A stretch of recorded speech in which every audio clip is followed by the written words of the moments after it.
Jadi begini, Bapak Presiden baru tiba dari kunjungan singkat 2 hari ke 2 negara superpower, negara pemegang hak veto, yaitu bertemu Presiden Rusia, kemudian Presiden Prancis. Ya. Kemudian di Rusia ada pertemuan dengan Presiden Putin, intinya adalah peningkatan kerjasama di bidang energi jangka panjang.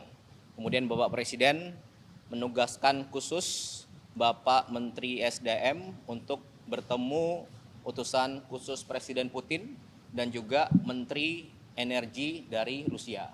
Nah, kemudian kami bergerak ke Prancis, kemudian beliau melaksanakan rapat dengan utusan khusus Presiden Putin dan Menteri, dan hasilnya beliau laporan kepada Bapak Presiden baru saja. Ya, untuk detailnya Pak Menteri SDM yang akan menjelaskan.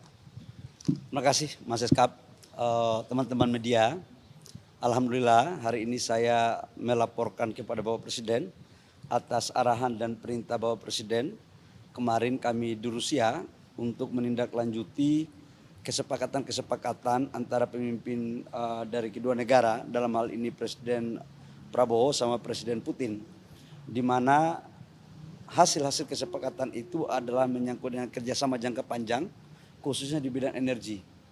Kita tahu bahwa konsumsi daripada BBM kita satu hari itu 1,6 juta barel per day, dan lifting kita hanya kurang lebih sekitar 600 sampai 610 ribu barel per day. Kita masih impor kurang lebih sekitar 1 juta barel per day. Di tengah kondisi global yang seperti ini, kita harus mampu mencari cadangan-cadangan minyak dari berbagai sumber.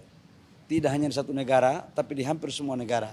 Alhamdulillah kemarin atas arahan Bapak Presiden sudah saya bertemu dengan Menteri ESDM dan utusan khusus daripada Presiden Putin, dan kabarnya alhamdulillah cukup menggembirakan bahwa kita akan mendapat pasokan crude dari Rusia, dan juga dari pihak Rusia akan siap membangun beberapa infrastruktur yang penting dalam rangka meningkatkan cadangan dan ketahanan energi nasional kita. Selain itu kita juga melakukan komunikasi terkait dengan LPG. Kita tahu bahwa LPG kita kurang lebih sekitar 7 juta ton setiap tahun kita impor, dan sekarang kita lakukan diversifikasi, dan insya Allah kita juga akan mendapat support. Tetapi yang ini masih butuh perjuangan, masih butuh komunikasi 2 atau 3 tahap. Tapi kalau crude-nya saya pikir udah hampir final. Pasti pertanyaan kemudian adalah, apakah dengan kita membeli crude dari Rusia, kemudian bagaimana perjanjian kita dengan negara lain termasuk dengan Amerika? Saya katakan bahwa kebutuhan crude kita setiap tahun itu kurang lebih sekitar 300 juta ton, 300 juta barel. Jadi semuanya kita ambil, mana yang menguntungkan untuk negara kita harus kita lakukan. Itu pertama yang saya sampaikan kepada teman-teman media. Yang kedua, saya juga tadi baru habis melapor kepada Bapak Presiden dalam rangka menindaklanjuti perintah Bapak Presiden waktu di Raker kemarin, seluruh menteri dan eselon 1 dan wakil menteri terkait dengan penataan lahan-lahan perizinan tambang di dalam kawasan hutan. Ada di hutan lindung, ada di hutan konservasi, ada kemudian di cagar alam, dan beberapa IUP yang dalam kawasan hutan. Tadi kami juga sudah melaporkan kepada Bapak Presiden karena saya dikasih waktu 1 minggu. 1 minggu berarti sudah 1 minggu, minggu kemarin dan minggu ini. Saya sudah melaporkan dan insya Allah hasilnya juga baik, dan sudah saya mendapatkan arahan teknis untuk segera saya akan melakukan eksekusi lebih lanjut. Demikian teman-teman media. Berapa pasokan crude-nya dan investasinya udah ada angkanya nggak? Volumenya saya nggak boleh, kan ada kesepakatan kami nggak boleh berbicara tentang volume, tapi saya ingin mengatakan bahwa Bapak Presiden selalu berpikir untuk bagaimana caranya agar ketersediaan kita 1 tahun itu harus tetap ada. Dan atas arahan Bapak Presiden itu saya menindaklanjuti untuk crude 1 tahun dari mulai bulan ini sampai dengan bulan Desember, insya Allah udah aman. Jadi kita nggak perlu risau, tinggal kita meningkatkan produksi daripada kilang kita. Harga itu tetap kita akan mencari harga yang terbaik.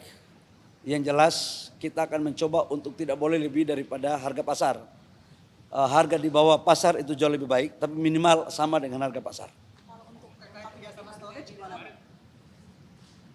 Dan kerjasama ini dilakukan, ini dalam waktu jangka panjang ya.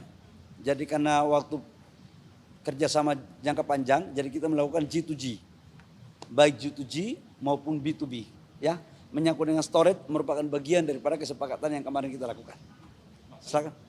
Kan selain crude sama LPG juga katanya dibahas dengan Rusia itu soal pembangunan kilang minyak di Indonesia. Apakah teknisnya seperti apa sih pembangunan kilang minyak dan seberapa besar kilang yang akan dibangun? Itu salah satu poin yang kemarin kita bicarakan, bahwa memang ada beberapa investasi mereka yang sudah siap untuk masuk, tetapi finalisasinya tunggu ada 1-2 putaran lagi dengan kami, khusus untuk menyangkut dengan kilang dan storage. Nanti baru kami akan sampaikan. Termasuk nilai investasinya Kalau beli itu kan trading biasa, tinggal volume dan harga pasar aja, tergantung ICP dunia kan. Tapi kalau untuk investasi kilang dan storage itu masih dalam pembahasan, angka sedikit lagi selesai. Ya. Apa itu? Ya kalau di Tuban itu kan banyak produk yang dihasilkan dan skalanya kan skala besar. Tapi kalau yang ini mungkin dalam skala yang tidak sebesar di Tuban. Ya baik teman-teman. Finalisasinya berapa lama Pak? Finalisasinya Pak? Kasih saya waktu untuk menyelesaikan. Ya. berarti akan lobby ke Rusia lagi Pak, apa gimana? Gimana? Lobbynya akan di Rusia atau Ya nanti kita lihat lagi ya. Yang jelas pemerintah Indonesia selalu mengedepankan politik bebas aktif. Dan dalam politik bebas aktif itu juga ada ekonomi bebas aktif. Jadi kita boleh belanja di mana saja selama kita komitmen dengan orang-orang atau negara-negara yang telah kita melakukan ajak kerjasama.